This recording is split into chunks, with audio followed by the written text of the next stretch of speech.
राधा स्वामी जो हमारी श्री राधा रानी है, राधा रानी के चरणों में कोटि कोटि प्रणाम। श्रीमद् भागवत महापुराण वेदम व्यास जी महाराज, श्री सुखदेव महाराज जो भागवत कथा के महत्व के बारे में बताते कि इसका महत्व क्या है, क्यों सुनते हैं हम भागवत कथा, कथा क्या है, कथा सुनने से क्या होता, कथा कराने से क्या होता है और कथा कहने से क्या फल होता है। आप सभी लोग बड़ी विचित्र कथा के दर्शन कर रहे हैं प्रत्येक दिन।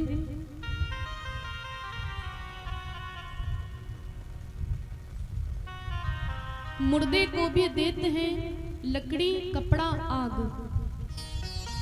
भगवान ने हर व्यक्ति को सब कुछ दिया है। देने वाले ने दुनिया को हर चीज दी, पाने वाले न पाए तो वो क्या करे। और आदमी में अगर आदमी की तरह आदमीता न आए तो वो क्या करे। भगवान ने सब कुछ दिया है। जीते जी की तो बात अलग रखो, वो तो मरने के बाद भी देता है। बोले मुर्दे को भी देते हैं लकड़ी कपड़ा आग, और हम जीते जी कुछ हासिल ना कर सके तो ये मेरा दुर्भाग्य, ये आपका दुर्भाग्य है। बोली वृंदावन बिहारी लाल की। मेरे साथ में मिलकर के सभी लोग गाएंगे एक लाइन में। कब से पुकारता है दिल, सुनता मेरी कोई नहीं, तो इस जहान में तेरे सिवा कोई नहीं। माना कि मैं गरीब हूँ, माना कि मैं फकीर हूँ, कि ना मैं जानू आरती बंदन, ना पूजा की रीत, लगाऊं कैसे कान्हा तुझ संग में प्रीत। तो सभी लोग मेरे साथ में मिलकर के बड़े भाव से गाएंगे। बोली वृंदावन बिहारी लाल की। तो सभी लोग अपने अपने हाथ जरा उठाएंगे बिल्कुल सीधे, और साथ में कहेंगे क्या, एक बार हमसे सावरे नजरे मिलाइए, एक बार गाइए।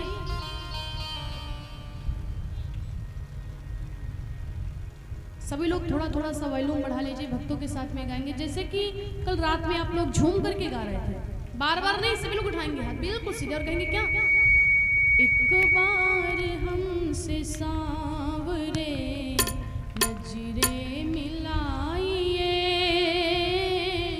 एक बार।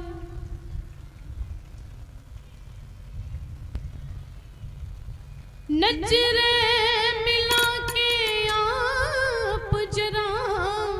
मुस्कुराइए, नजरे।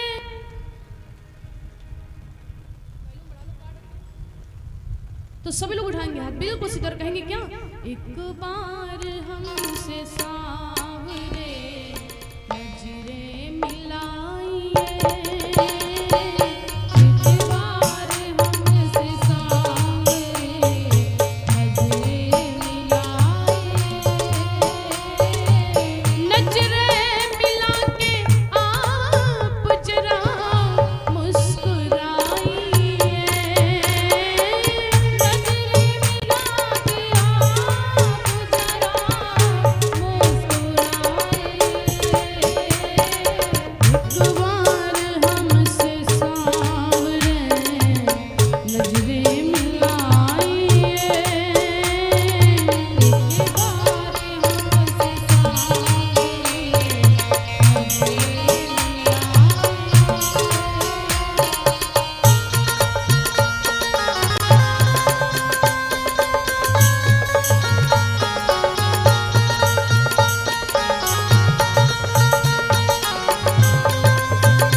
क्यों उदासी के बीत गए, तेरे द्वार पड़े युग बीत गए, तेरे द्वार पड़े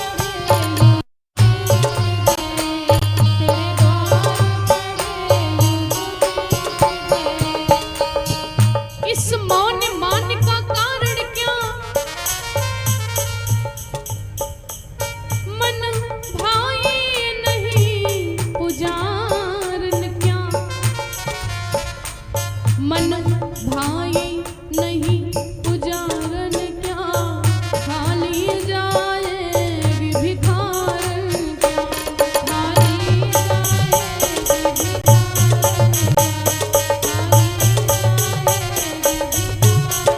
क्या, एक बार हमसे सांवरे नजरे मिलाइए, एक बार हमसे सांवरे नजरे मिलाइए, नजरे मिला के आप जरा मुस्कुराइए, नजरे मिला के आप जरा मुस्कुराइए, एक बार हमसे सांवरे नजरे मिलाइए, एक बार हमसे सांवरे नजरे मिलाइए। हरि जी मोरी, हरि जी मोरी, हरि जी मोरी अखियां नवा पे, हरि जी मोरी अखियां नवा पे रहियो, हरि जी मोरी अखियां नवा पे रहियो, हरि जी मोरी अखियां नवा पे रहियो, हरि जी मोरी अखियां नवा पे रहियो, हरि जी मोरी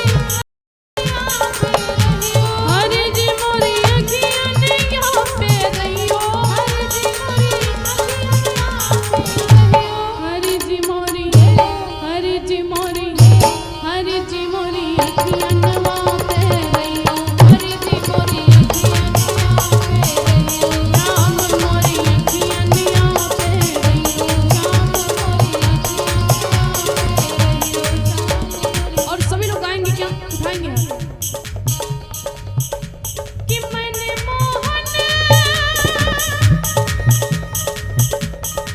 मैंने मोहन को बुलाया है वो आता होगा, मैंने मोहन को बुलाया है वो आता होगा, वो आता होगा, वो आता होगा, वो आता होगा, वो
रात्रि में सभी भक्तों ने बड़ी सुंदर कथा के दर्शन किए। कोई बता सकता कि कल कथा कहाँ पे बंद हुई थी? प्रत्येक दिन आप लोगों से पूछती हूँ इसलिए पूछती हूँ कि देखती आप लोग के ध्यान से सुनती हो या नहीं सुनती हो। देखिए कथा आप लोग इतनी जल्दी भूल जाते हो, याद है क्योंकि सब लोगों को पता चल गया कि व्यास जी पूछेंगे जरूर, तो इससे अच्छा कि सब याद कर लेते हैं। बोली सच्चे दरबार की। सब लोग एकदम शांत होकर के बैठे।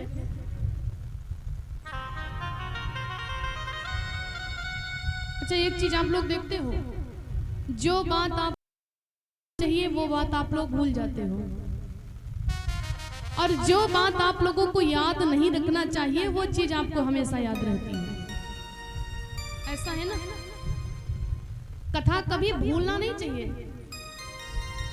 तो पता चलता अगर कथा के बारे में पूछ लो तो याद करना पड़ता, व्यास जी ने कहां पे बंद किया था, याद करना पड़ता है, लेकिन एकदम सही नहीं बता पाते हो।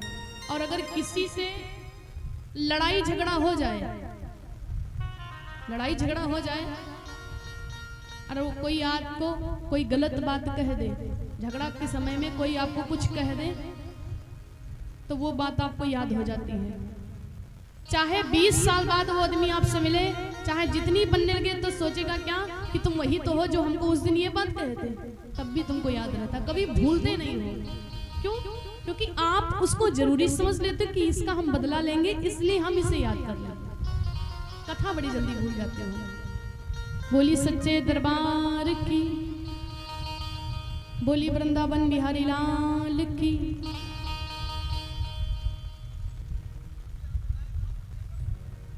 हाँ ठीक है, माता जी ने बता दिया, रात में आपको याद करना है। बोली सच्चे दरबार की, बोली वृंदावन बिहारी लाल की।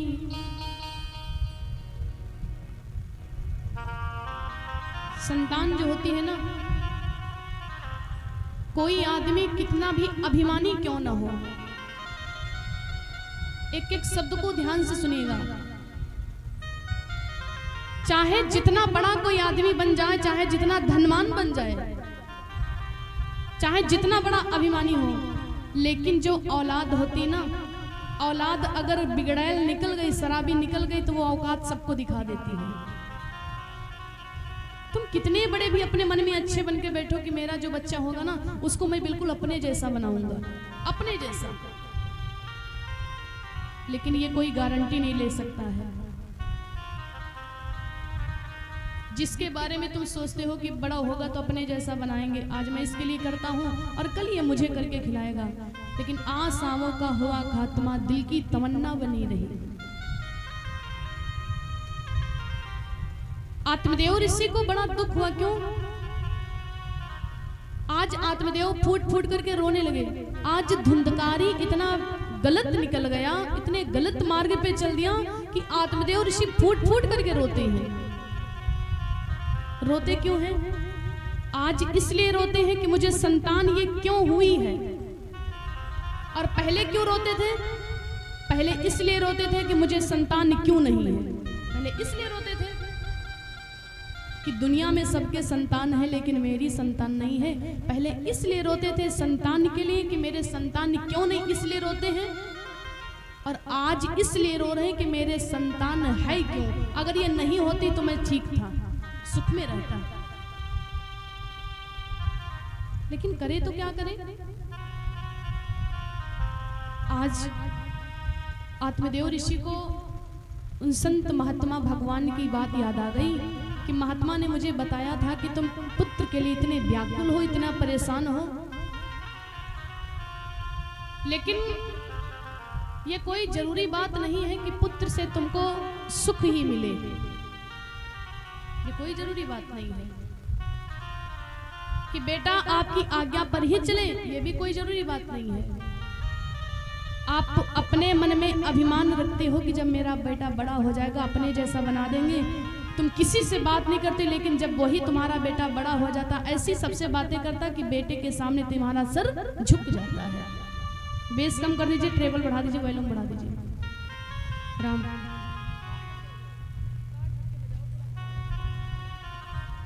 बोली सच्चे दरबार की, बोली वृंदावन बिहारी लाल की। जीवन में जिस चीज की महाराज आत्मदेव ऋषि ने कल्पना नहीं किया ना, आज वो हो गया। बहुत दुखी हुए। धुंधकारी करता क्या है, जब वो छोटा था 5-6 वर्ष का, तो किसी के घर में पिल जाता है, कुछ सामान चोरी कर लाता है, दूसरे के घर में रख देता है। और जब उसके घर में सामान नहीं मिलता तो लड़ाई झगड़ा होने लगता है, पड़ोसियों में सबके घर में झगड़ा हो गया। अगर कोई उससे पूछता कि भैया हमको फलाने गांव जाना, कोई अंधा आदमी अगर उससे पूछे धुंधकारी से कि मुझे फलाने गांव जाना, किस रास्ते से जाएं, तो वो सही रास्ता नहीं बताता, वो कुआं का रास्ता बता देता है कि वो बेचारा जाए, अंधा उसी कुआं में गिर जाए। इतना पापी निकल गया, सही रास्ता नहीं बताता है किसी अंधे व्यक्ति को। अगर कोई पूछ भी ले तो कहीं किसी दूसरे गांव में पहुंचा देता, वो तो बेचारे ढूंढते ढूंढते परेशान, मैं जा रहा था कहाँ, आ गया कहाँ। ऐसा बदचलन निकल गया। जिस माँ की औलाद गलत निकल जाती है, जिस पिता की संतान गलत निकल जाती है ना, वो चाहे माँ हो, वो चाहे पिता हो, वो जीते जी मर जाते हैं। क्योंकि इज्जत से बड़ी कोई चीज नहीं होती है। अगर माँ का जो बेटा होता है वो शराब पीने लगता है, जुआ खेलने लग जाए, चोरी करने लग जाए, तो माँ तो जीते जी मरने लगती है कि मैं क्या करूं, किसको क्या जवाब दूंगी। लेकिन करे तो क्या करे। आत्मदेव ऋषि मन में सोचने लगे। पंखा की आवाज आ रही है ना, सही कर दीजिए और दूर कर दीजिए। मन में सोचते हैं आत्मदेव ऋषि कि मैंने क्या सोचा था और आज क्या हो गया। मैं सोच रहा था कि मेरा बेटा जो होगा, पुत्र होगा, मेरा नाम आत्मदेव है, तो उसका नाम मैं परमात्मा देव रखूंगा और वो परमात्मा भगवान जैसे कर्म करेगा। लेकिन ये आज क्या हो गया। लेकिन पल से पल में क्या हो जाए, इस मिट्टी भरे शरीर का कुछ पता नहीं तकदीर का। जो विधि कर्म में लिखा विधाता, मिटाने वाला कोई नहीं। वक्त पड़े पर गज भर कपड़ा, देने वाला कोई नहीं।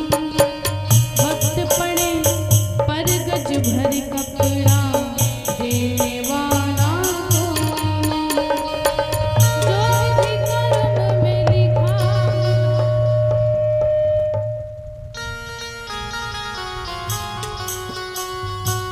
मिटाने वाला कोई नहीं। वक्त पड़े पर गज भर कपड़ा, देने वाला कोई नहीं।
सुन करके सुत का मरना फिर उन दोनों का मरण हुआ।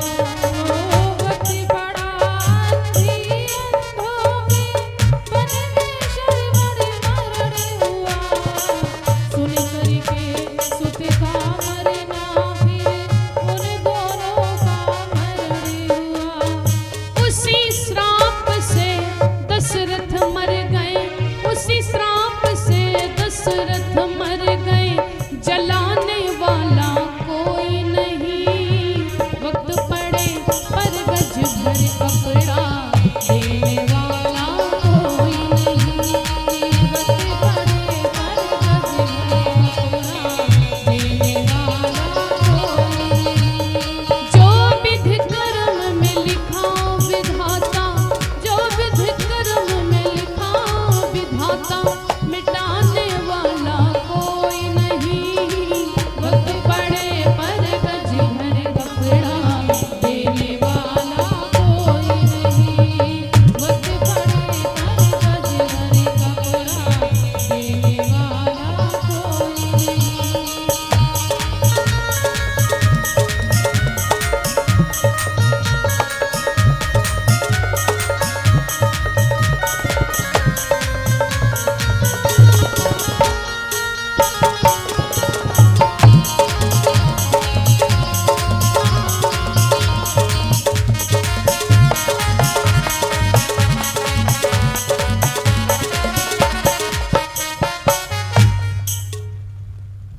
जो विधि कर्म में लिखा विधाता, मिटाने वाला कोई नहीं।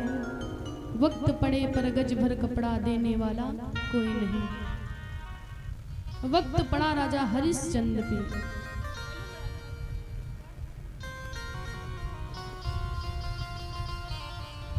महाराज हरिश्चंद्र के ऊपर वक्त पड़ा। क्यों? जो पूरी अवध नगरी के राजा रहे हों और फिर एक दिन उनको डोम के घर में पानी भरना पड़ जाए, ये क्या है? ये वक्त की बात है। जो चीज कोई दुनिया में नहीं सिखा पाता है किसी को, वो चीज वक्त सिखा देता है। इसलिए ज्यादा किसी से झगड़ा मत करो। कोई इतना झगड़ा करता कि पूछो ना। अगर भगवान ने धन दे दिया तो धन का अहंकार हो गया मन में। अगर भगवान ने रूप दे दिया तो रूप का अहंकार हो गया। अगर भगवान ने परिवार दे दिया तो परिवार का अहंकार हो गया। किसी चीज का अहंकार मत करो। क्यों? क्योंकि कोई जानता नहीं पल से पल में क्या हो जाए। इस मिट्टी भरे शरीर का कुछ पता नहीं तकदीर का। किसी चीज पर अहंकार मत करो। अगर संतान आपकी बिगड़ गई ना, शराब पीने लगा ना आपका बेटा, चोरी करने लगा ना, अच्छे अच्छे लोगों की हैसियत को बेटा मिटा देता है, जिससे पूरी दुनिया वालों की औकात ना पड़े बोलने की। और अगर उसी का बेटा बिगड़ जाए ना तो दुनिया वाले भी मजा मार करके हंसने लगते, फिर पिता भी कुछ नहीं बोलता। क्यों? बोले औलाद ही वैसी तो मैं क्या किसी को जवाब दूं। ये कोई नहीं बता सकता कि होने वाली जो संतान होगी वो अच्छी निकल जाएगी। धर्मात्मा आत्मदेव ऋषि ने क्या सोचा था कि मेरे जैसा होगा, लेकिन ऐसी बिगड़ैल संतान निकल गई ना। छोटे छोटे बच्चों को कुएं में फेंक देता है। कोई अंधा व्यक्ति आता है, अगर किसी गांव में जाने की बेचारी रास्ता पूछे तो उसको दिखाई नहीं पड़ता। वो ऐसा रास्ता बताता जहां पर कुआं हो ना, कुआं में जाकर के वो उसका राम नाम सत्य हो जाए। इतना गलत निकल गया। छोटे पर से इतना झगड़ा करता है कि किसी के घर में पहुंच जाए, अगर बच्चा बेचारा पालने में झूल रहा हो तो उसको 4-5 चाटा लगा करके घर में घुस जाता है। धुंधली देखती तो सब कुछ है, लेकिन मन में सोचने लगी कि अभी तो ये छोटा है ना, जब बड़ा होगा तो संभाल लेंगे। यही सबसे बड़ी गलती है, यही सबसे बड़ी आज की भूल है। जब छोटे पर नहीं संभाल पाते हो तो बड़े पे कैसे संभाल पाओगे? जब छोटा है, आपका कहना नहीं मानता, कई तो छोटे बच्चे ऐसा शरारतें निकल जाते कि वो इतना फोन के शौकीन हो गए कि पूछो ना। हर वक्त फोन में जुटे रहते, छोटे छोटे बच्चे हैं, हर वक्त फोन में जुटे रहते हैं। और 1 मिनट के लिए अगर उनसे फोन छीन लो ना, किसी का आ जाए तो वो रोने लगते हैं, तो कहेंगे भैया बाद में तुमसे बात कर लेंगे, बच्चा जो है ना मेरा चिंटू रो रहा है, फोन दे देते, पकड़ा देते हैं। चिंटू की ज्यादा परवाह, चिंटू तो बाद में परेशान करेगा, अभी तो रो रहा फोन के लिए, बाद में फोन के लिए रुलाएगा। फिर फोन आता है, अरे भैया रख दो, बताए ना, वो रो रहा है, हर वक्त फोन देखता है, इतनी जिद करता है कि बचपन में वो आपकी बात को नहीं समझता है, बड़े पे कैसे समझ जाएगा। और उसके बाद में जब खाना खाने का समय आता तो मम्मी कहती बेटा थोड़ी देर रख दो फोन, फिर बाद में देख लेना, पहले खाना खा लो। कहते नहीं, मुझे कार्टून लगा करके तो तभी खाना खाएंगे। अब जरा सोचिए, जब तक कि आप फोन उसको देते नहीं तब तक कि वो खाना तक नहीं खाता है। ये आप ही आदत बिगाड़ रही हो ना, कह दो कि खाना हो तो खाओ, ना खाना हो तो ना खाओ, वो कहां तक नहीं खाएगा। और जब रात सोने की हुई ना तो कहता मम्मी हमको फोन दो तभी हम सोएंगे, रोने लग जाए तब फोन देती हो। ये जो कुछ भी गलतियां होती हैं, कुछ तो कर्मों के हिसाब से होता है, कुछ विधि के हिसाब से होता है, जो लिखाया वो होगा, लेकिन कुछ तो भाई कर्मों के हिसाब से भी होता है। क्यों? क्योंकि ये मानुष की दहिया बारंबार ना मिली, और अगर बोए हुए हो बबुरा तो खाए को अनार ना मिली। जैसा करोगे वैसा ही पाओगे। नारी निंद्या ना करो, नारी नर की खानो, जिनसे बालक होती है ध्रुव प्रहलाद समान। कभी भी नारी की निंदा नहीं करना चाहिए। क्यों? लेकिन कौन सी नारी? नारी निंदा ना करो, नारी नर की खान, जिनसे बालक होते हैं ध्रुव प्रहलाद समान। उस नारी की कभी भी निंदा नहीं करना चाहिए जो ध्रुव और प्रहलाद के समान पुत्रों को जन्म देती है। उस माँ की कभी निंदा नहीं करना चाहिए। और एक तरफ क्या कहते हैं, नारी निंदा खूब करो, नारी नर की खानो, जिनसे बालक होते हैं रावण कंस समान। उस नारी की निंदा भी करना चाहिए जो कंस और रावण के और धुंधकारी की तरह पुत्रों को जन्म देती है। धुंधली मन में सोच लगी, गलानी तो बहुत होने लगी कि मेरा क्या होगा, मेरे पति का तो कहीं तक चल जाएगा, लेकिन आगे मेरा क्या होगा। अगर वो बचपन में ही धुंधली कुछ कह देती है तो ऐसे डांट करके धुंधली को चला जाता, घर से बाहर चला जाता है। धुंधली व्याकुल हुई कि मैं करूं तो क्या करूं। धीरे धीरे करके समय बीतता गया, समय बीतता गया।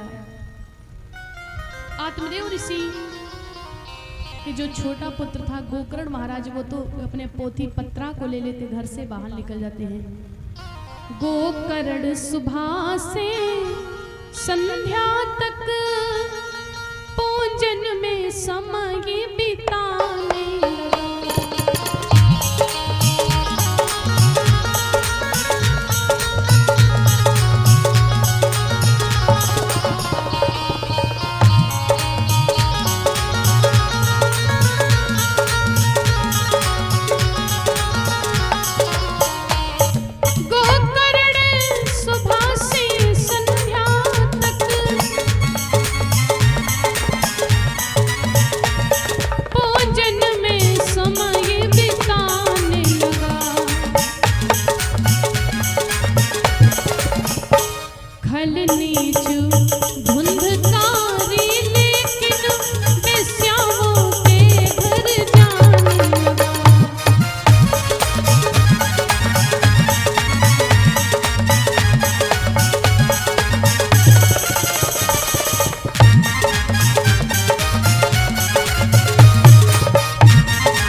पोथी पत्रा को ले लेते हैं और सुबह निकल जाते, संध्या तक घर आते तो आते, नहीं तो वहीं पर प्रवचन कथा भगवान का सुनता रहते हैं।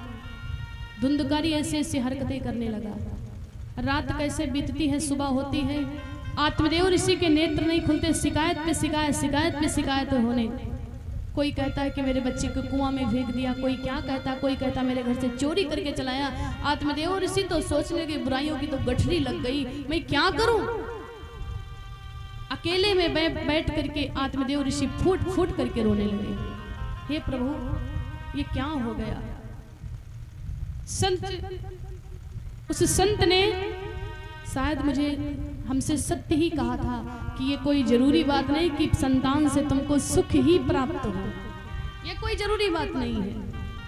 अरे इससे ज्यादा सुखी तो मैं तब था जब मेरे कोई संतान नहीं थी। और जब माता पिता के मन में ये बात आ जाए, अगर ये बात कहना पड़ जाए कि इससे अच्छा कि तुम नहीं होते, तो उस बेटे के उस संतान का जीवन दुर्भाग्य है। आत्मदेव ऋषि सोचते कि इससे अच्छा तो ये ना होता।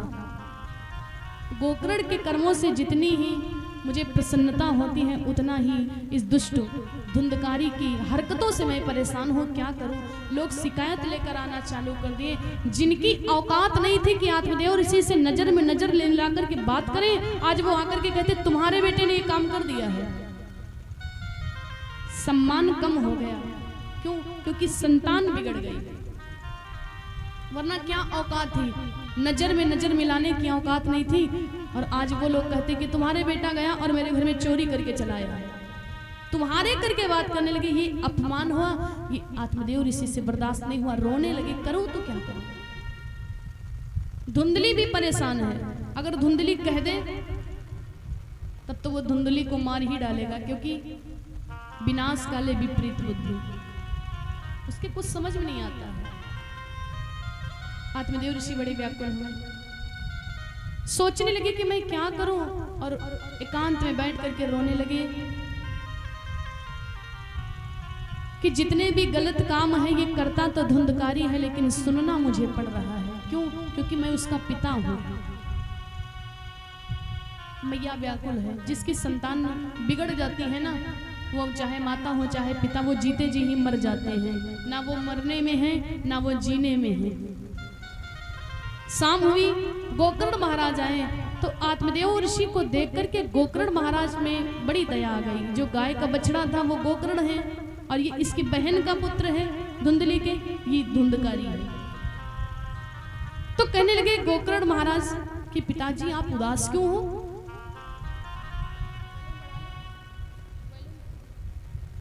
आप इतना उदास क्यों हो?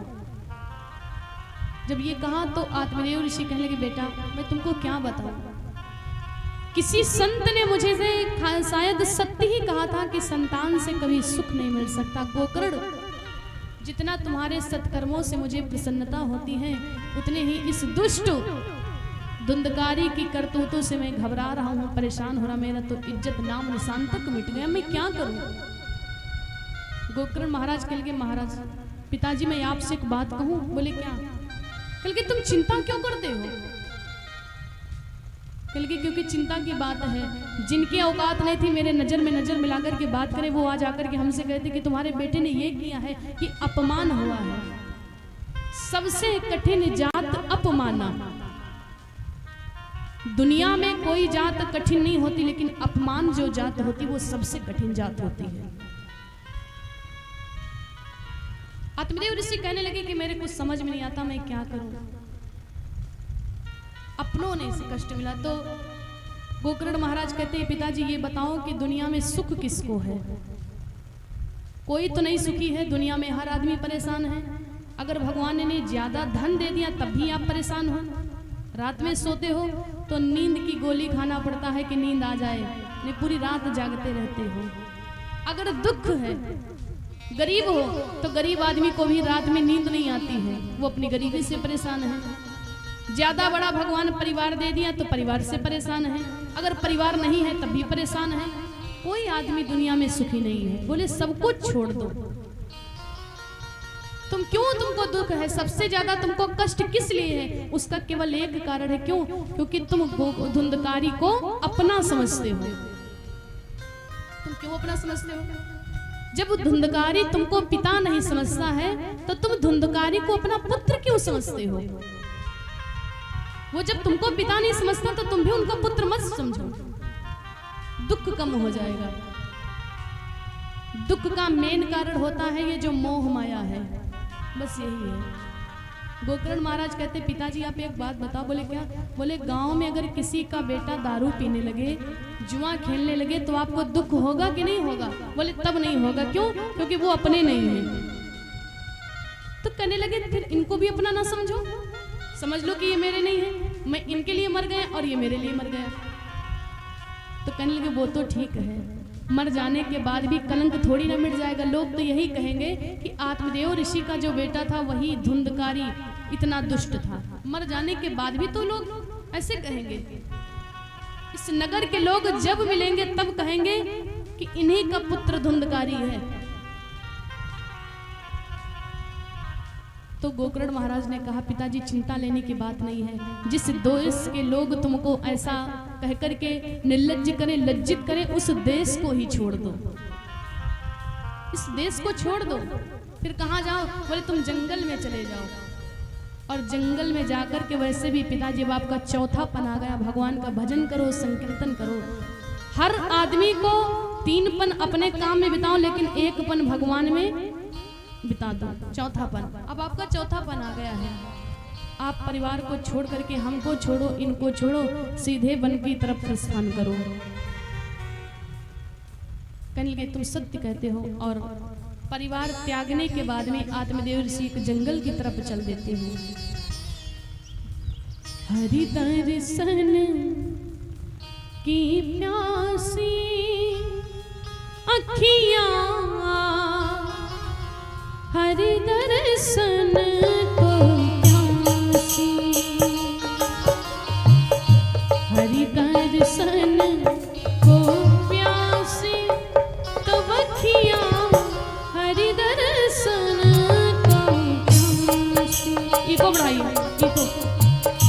हरि दर्शन को प्यासी अखियां हरि दर्शन को प्यासी।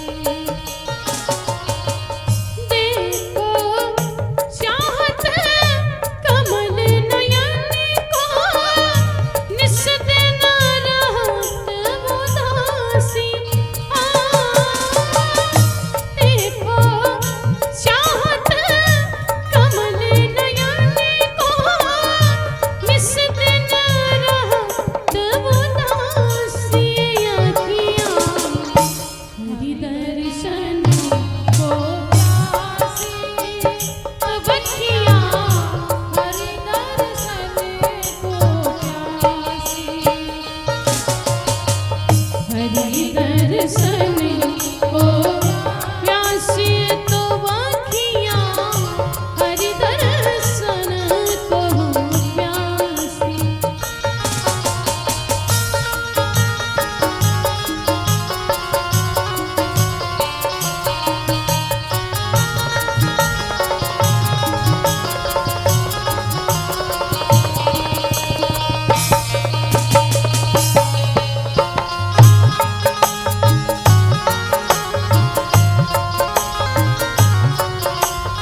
को छोड़ करके, पुत्रों को छोड़ करके, पत्नी को छोड़ करके, गांव छोड़ करके, शहर छोड़ करके, नगर छोड़ करके वन की तरफ प्रस्थान कर दिए।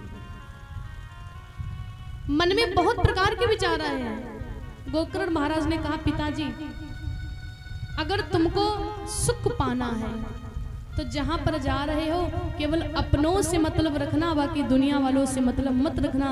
अगर दुनिया वालों से मतलब रखोगे तो तुमको दुख फिर होगा, फिर दुख होगा। दुख क्यों होता है? मोह के कारण केवल दुख होता है।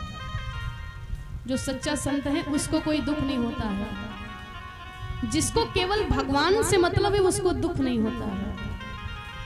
अभी तुम अपने परिवार में लगे हो, जरा सब कुछ एक बार छोड़ करके भगवान की तरफ जाओ ना, ये दुनिया का सारा दुख खत्म हो जाता है। क्यों? केवल भगवा वस्त्र आप पहन लेते हो, तिलक चंदन लगा लिए, भगवा वस्त्र पहन लिए, बिना पूछे लोग तुमको भोजन कराते कि नहीं कराते हैं? किस लिए कराते हैं? क्योंकि भगवान के नाम के तुम कपड़े पहन लिए। ये है इनके नाम का तेज। तुम अंदर से कुछ भी रहो, भगवा वस्त्र पहन लो, तिलक चंदन लगा लो, दूसरे के गांव में जाओ भिक्षा मांगने के लिए, तो भिक्षा तो बाद में देंगे, कहेंगे बाबा थोड़ा सा चाय पी लो, नाश्ता कर लो, भोजन कर लो, तब जाओ। और लेटने की भी व्यवस्था देते हैं। सम्मान मिलता है। किस वजह से? तुम्हारे शरीर के लिए नहीं मिल रहा, तुम्हारे लिए नहीं मिल रहा है, ये केवल भेष के लिए मिल रहा है, क्योंकि तुमने भगवान के नाम के वस्त्र पहन लिए।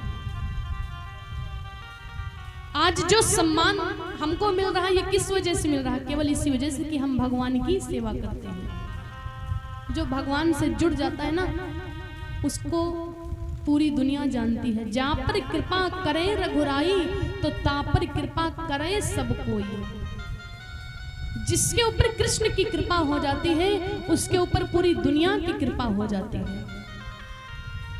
और अगर इनकी कृपा नहीं है तो पूरी दुनिया वाले कृपा करें या ना करें उसका कोई मतलब नहीं है। वेशभूषा का बहुत बड़ा प्रभाव पड़ता है। लोग कहते हैं कि जब हम पूजा पाठ में बैठे,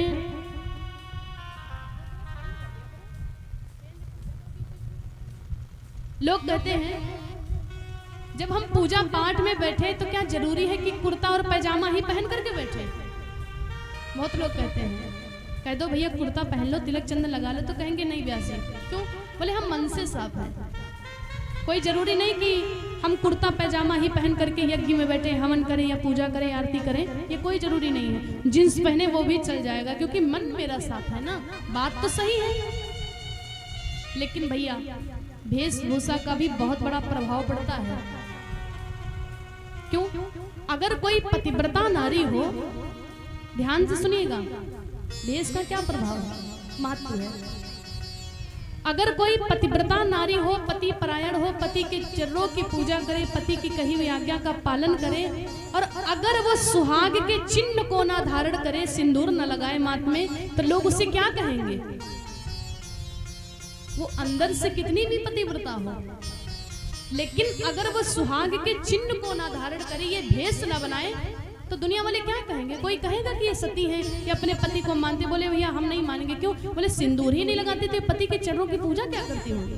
तो मन से कैसे भी रहो। भेष का भी बहुत महत्व है। ये भगवान के अगर भेष धर लोगे ना, संत का भेष धर लोगे ना, अगर धोती कुर्ता आप पहनते हो ना, तो अगर आप गलत मार्ग पे भी निकल जाएंगे तब भी ये भेष तुमको बचा लेगा। ये भेष का है महत्व। क्यों? अगर तुम जींस और भूसट शर्ट पहन करके मार्केट में चले जाओ, शराब की दुकान पे, दारू की दुकान पे पैंट भूसट पहने हो, अगर दारू की दुकान पर चले जाओ खरीदने के लिए, पीने के लिए, तो कोई तुमको रोकेगा नहीं। रोकेगा? नहीं रोकेगा।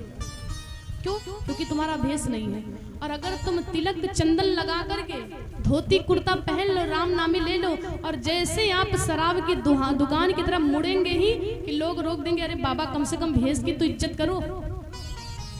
पीना भी चाहोगे तब भी तुमको ये भेष बचा देगा। ये है भेष का महत्व। इसलिए तिलक चंदन भी लगाना जरूरी है। ये नहीं कि मन साफ है तो सब कुछ साफ है। भेष का भी बहुत बड़ा महत्व पड़ता है। आप चाहते तो हो कि हम गलत काम कर ले, लाओ शराब पी ले, लेकिन आप चाह कर भी नहीं पी सकते हैं। जैसे दुकानदारों की दुकान की तरफ बढ़ेंगे, सब खुद ही रोक देंगे, और जो बेचेगा वो खुद ही कह देगा महाराज माफ करो, ये शोभा नहीं देता है, आप मन से कैसे भी रहो, लेकिन ये भेष तुमको बचा लेगा। ये है भगवान की कथा का महत्व और ये है भेष का महत्व। बोली सच्चे दरबार की, बोली दुर्गा माता की। माताएं बड़ी कंजूसी करती हैं जय बोलने में, सब बेचारी इतना लीन हो जाती कथा सुनने में कि पूछो ना।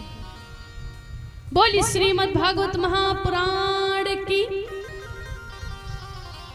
आप लोग ये मत सोचना कि इनकी आवाज नहीं होती है, ये लोग धीरे बोलती तो ये मत सोचना कि इनकी आवाज नहीं होती है।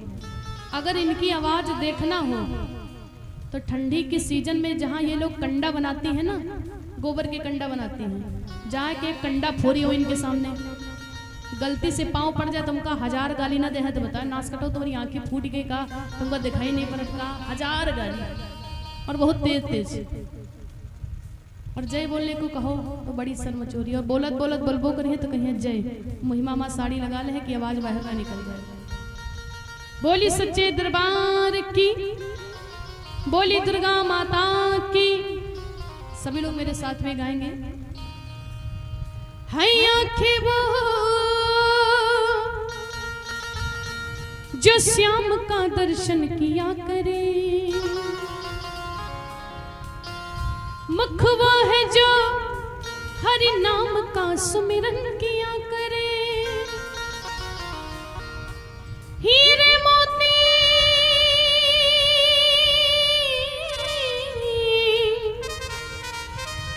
हीरे मोती से नहीं शोभा है हाथ की, है हाथ वो जो भगवान का पूजन किया करे, मर कर के अमर नाम है उस जीव का जग में, प्रभु चरण में बलिदान जो जीवन किया करे। सभी लोग उठाएंगे और साथ में कहेंगे क्या, 1 2 3 4।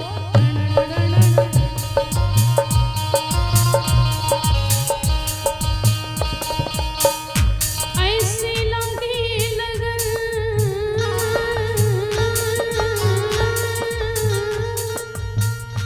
ऐसी लगी लगन,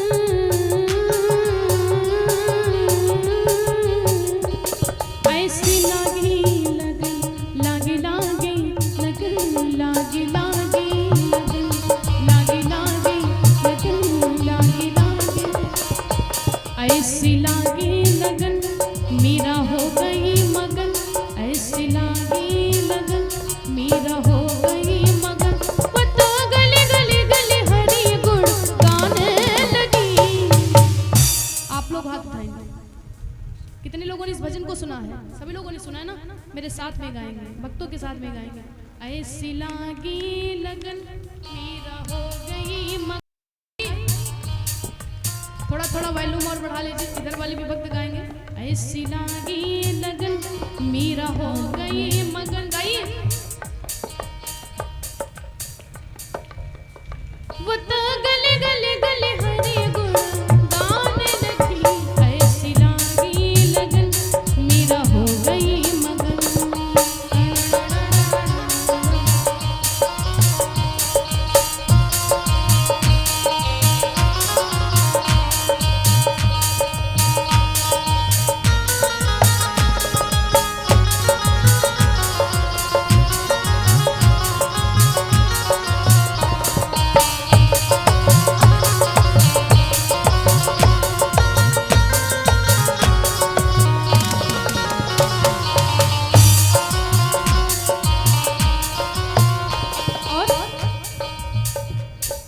मीराबाई को महाप्रताप राणा जी ने कितना दुख दिया, ढप लगाई। मीराबाई को महाप्रताप राणा जी ने कितना दुख दिया, दुख पिलाया पी गई, घर से निकाली भी गई, उस अंधेरी रात में हरिनाम गुण गाने लगे। सभी लोग गाएंगे भाव से। भैया थोड़ा इको बढ़ा दीजिए मैं। राणा ने विष दिया मानव मरत पिया, ने विष दिया।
बोली श्री रामचंद्र भगवान की, बोली जानकी माता की, बोली श्रीमद् भागवत महापुराण की। सुखदेव महाराज, सभी लोग शांत रहिए। बोली वृंदावन बिहारी लाल की। नहीं पता चलेगा, हम कहेंगे बांके बिहारी तो आप लोग कहोगे व्यास जी हटो हम पत्ता बहारी। बोली दुर्गा माता की। गोकर्ण महाराज ने बहुत समझाया और ये बातों को सुनकर के आत्मदेव ऋषि ने कहा बेटा तुम सत्य कहते हो, अगर सुख पाना है, दुनिया में सुख कहाँ है? कहीं पर दुनिया में सुख नहीं। अगर सुख है तो भगवान के चरणों में सुख है, इसके अलावा कहीं दुनिया में सुख है नहीं। घर पर रहोगे परिवार से परेशान, बच्चों से परेशान, सब टेंशन लगी रहेगी। और एक बार जरा सब कुछ छोड़ करके भगवान की शरण में चले जाओ कि कोई आपके सिवा है नहीं, हम आपके हैं और आप मेरे हो। तुम्हें वो माता च पिता, तुम्हें वो बंडो च सखा, तुम्हें वो विद्या द्रविड़म, तुम्हें वो सर्वम नम देव देवो, तुम्हें वो सर्वम नम देव देवो। बस यही भगवान से विनती प्रार्थना करो कि मेरा कोई है नहीं, आप ही मेरे सब कुछ हो। बेटा भी आप हो, बंधु भी आप हो, सखा भी आप हो, हर चीज आप हो। क्योंकि दुनिया क्या है? ये दुनिया स्वार्थी, सुर नर मुनि सबकी यहाँ रीति, और स्वार्थ लाग करें सब प्रीति। दुनिया में जितने लोग हैं सब स्वार्थी हैं। इसलिए पिताजी आप पूरी दुनिया को ही छोड़ दीजिए, क्यों उनके चक्कर में पड़े हो? हमको भी छोड़ो, माता को भी छोड़ो, धुंधकारी को भी छोड़ो, घर भी छोड़ो, गांव भी छोड़ो, परिवार भी छोड़ो और चले जाओ भगवान के शरण में जाकर के संतों की सेवा करो। आत्मदेव ऋषि गए हैं। आत्मदेव ऋषि अपने घर को त्याग करके चले गए। अब हुआ क्या? जब आत्मदेव ऋषि घर से बाहर चले गए ना, परिवार को त्याग करके, तो आज धुंधली को थोड़ा दुख हुआ। ये कर्कशा है, पहले तो कुछ नहीं समझा लेकिन आज कष्ट हुआ। कोई आदमी कितना भी दुष्ट क्यों ना हो, लेकिन जब वक्त आ जाता तो हर आदमी की याद आ जाती है। जब आत्मदेव ऋषि छोड़ करके घर चले गए तब धुंधली को बड़ा कष्ट हुआ। बोले पहले तो हम और मेरे स्वामी थे, लेकिन अब अगर ये मुझे कुछ कहेगा तो मैं क्या इसको जवाब दूंगी? और ये बिगड़ चुका, अगर इसके ऊपर हाथ उठाएंगे तो हो सकता उससे पहले मेरे ऊपर उठा दे। बहुत दुख हुआ लेकिन कुछ बोली नहीं। आत्मदेव ऋषि चले गए तो गोकर्ण महाराज भी अपने घर में जो भी उनकी पोथी पत्रा जो कुछ भी था सब ले लिए और बेचारे घर को छोड़ करके वो भी बाहर चले गए। बोले जब मेरे पिताजी नहीं है, वही अच्छे इंसान थे, तो मैं यहाँ रह करके करूँगा तो क्या करूँगा। धुंधकारी धीरे धीरे करके पहले बेश्याओं की संगत कर लिया, 5 बेश्याओं की संगत कर लिया। ऐसी ऐसी नारियां जो पैसे देने पर कुछ भी करने से तैयार हो जाएं, ऐसे लोगों के साथ में धुंधकारी ने अपनी संगत कर लिया। ऐसी संगत कर ली, अब बेश्याओं के घर में जाने लगा, शराब पीने लगा, चोरी करने लगा। एक दिन आया घर में और धुंधली की जितनी जेवर थी पूरे आभूषणों को लेकर के चोरी से चला गया। धुंधली के पूरे आभूषणों को दे दिया बेश्याओं को। लेकिन मुश्किल तो इस बात की है, अगर धुंधली किसी से कहे, कष्ट तो बहुत हुआ कि ये मेरी पूरी जेवर लेकर चला गया, लेकिन अगर धुंधकारी से कहें तो वो जान ले लेगा। और अगर पास पड़ोसियों से कहें तो लाला तो मेरा ही है ना, मेरी भी बेइज्जती होगी उसमें। पता चलता अगर गांव में किसी के बेटे को कोई गलत कहने लगे, भैया जो तुम्हारा लड़का है ना, मैंने उस दिन उसको सिगरेट पीते हुए देखा था, तो माता जी उसकी क्या कहेंगे? नहीं नहीं ये बात हम मान नहीं सकते, मेरा छोरा है तो दुष्ट लेकिन इतना नहीं है। अपने बेटे की बात सुनी नहीं जाती है। कोई कहता शराब पीते देखा था, नहीं नहीं मान सकती हूँ। हो सकता है कि उसके साथ में बैठ करके बैठा हो लेकिन पीता नहीं है।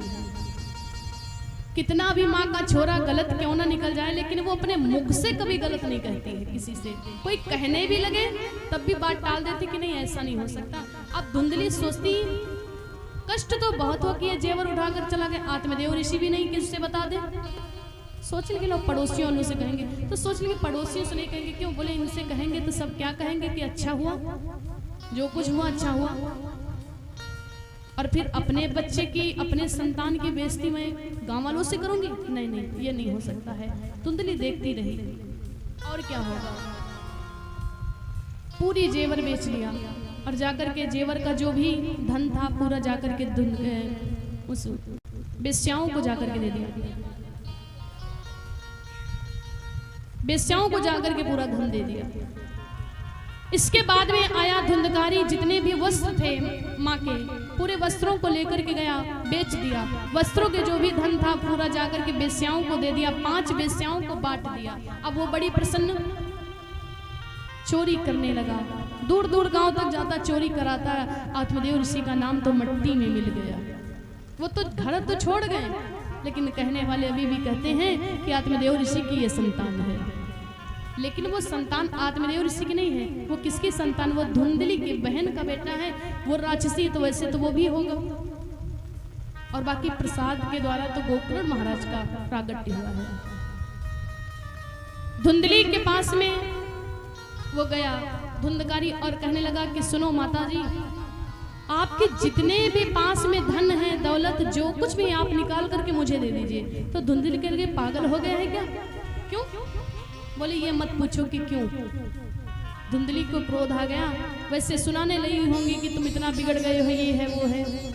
और इतने में घर के सामने एक कुआं थी बहुत गहराई से। धुंधली उसी के पास में गई और ऐसे कहने लगे होंगी कि तुम बहुत बिगड़ गए हो, पिताजी भी चले गए, ये तुम क्या कर रहे हो। और इतना ही कहते कहते वो धुंधकारी इतना भयानक दुष्ट निकल गया कि जरा से धक्का दे दिया और उसकी जो माँ थी उसी कुआं में गिर गई, तुरंत गिर गई। माँ उसी कुआं में गिर गई और माँ का तो राम नाम सत्य हो गया। धुंधली मर गई। जरा कल्पना करो, एक माँ की ये दशा हो गई। अब जब माँ का निधन हो गया, गोकर्ण महाराज भी घर को छोड़ करके चले गए, आत्मदेव ऋषि भी चले गए। अब ये अकेला बचा। अब तो और ज्यादा दुष्ट करने लगा, और ज्यादा गलत काम करने लगा।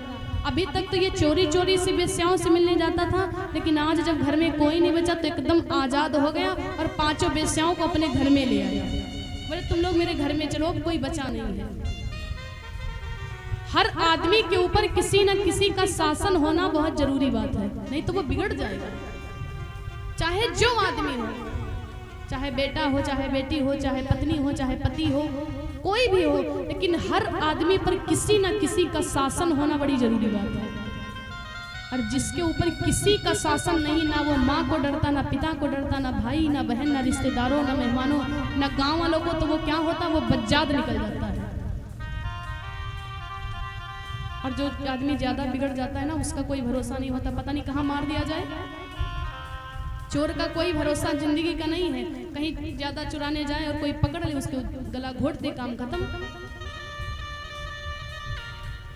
धुंधकारी 5 बेश्याओं को घर में ले आया। और आज धुंधकारी गया है, एक गांव में राजा रहते थे, उनके घर में जितना भी धन था सारा धन चुरा लाया और 5 बेश्याएं घर में थी, सबको बांटने लगा, इतना धन कि पूछो ना। तो बेश्याएं मन में सोचने लगी कि ये रोज रोज चोरी करता है पूरे गांव में, ये किसी ना किसी दिन मार दिया जाएगा और ये धन मुझे ला करके देता तो फंसेंगे हम भी, तो इससे अच्छा हम करें तो क्या करें। 5 ने आपस में बात कर लिया, चलो एक काम करते, आज धुंधकारी का गला घोट देंगे हम लोग, जब ये मर जाएगा तो ना रहेगा बांस और ना बजेगी बांसुरी। बहुत धन लेकर के आया और उस दिन 5 बेश्याओं ने मिलकर के, नारियों ने मिलकर के धुंधकारी को बहुत शराब पिला दी, बहुत पी लिया। धुंधकारी बहुत नशे में हो गया। रात हो गई, एक रस्सी लेकर के आई और चारपाई पर लिटा दिया धुंधकारी को। इतना नशे में कुछ नहीं पता चला और रस्सी से जकड़ करके इधर से बांध दे, इधर से बांध दे, इधर से पूरा बांध दिया। धुंधकारी को। अगर वो उठना भी चाहे तो चारपाई को लेकर के उठ पाएगा? ऐसा नहीं उठ पाएगा। वेश्याओं ने सोचा कोई उपाय करते, वो इतना नशे में था। और इधर जो सरिया होती है ना लोहे की, वो एक आग में लगा दिया, बहुत गर्म जब सरिया हो गई तो वेश्याएं 2 सरियों को लेकर के आई, धुंधकारी के दोनों कानों में खोस दिया। और जैसे दोनों कानों में लगा दिया, धुंधकारी छटपटाने लगा, बिलखने लगा, लेकिन करे तो क्या करे। फिर लेकर के आई तो अब की बार आंखों में खोस दिया, कहीं गरम गरम पेट में लगा देती हैं। और जितने कोयला होता है कोयला ला करके धुंधकारी के मुख में भर दिया। और ये दुख धुंधकारी से सहा नहीं गया, वो अपने प्राणों को त्याग दिया। ये दशा हो गई धुंधकारी की। मरने के समय में छटपटाने लगा, बिलखने लगा। क्यों इतनी दुर्गति क्यों हुई? क्योंकि इसने अपनी माँ का दिल दुखाया। जो अपनी माँ का दिल दुखाते उसे भगवान भी नहीं माफ करते, क्योंकि भगवान का स्वरूप ही माता पिता होते हैं। माँ को चाहे संतान जितना दुख दे दे, माँ सब कुछ तो कहती, लेकिन कभी अपने बेटे को माँ श्राप नहीं देती है कि तुम्हारा ये हो जाए तो मर जाओ। मजाक में तो बहुत चलता है, लेकिन कभी आत्मा से नहीं कहती कि अगर वो नाराज हो तो कह दे, श्राप दे दे। क्यों? क्योंकि ये माँ है। धुंधकारी को बड़ा कष्ट हुआ और मरने के बाद में धुंधकारी महाभयानक प्रेत होता है, बहुत भयानक प्रेत, और घर में ही रहने लगा। बोलिए सच्चे दरबार की।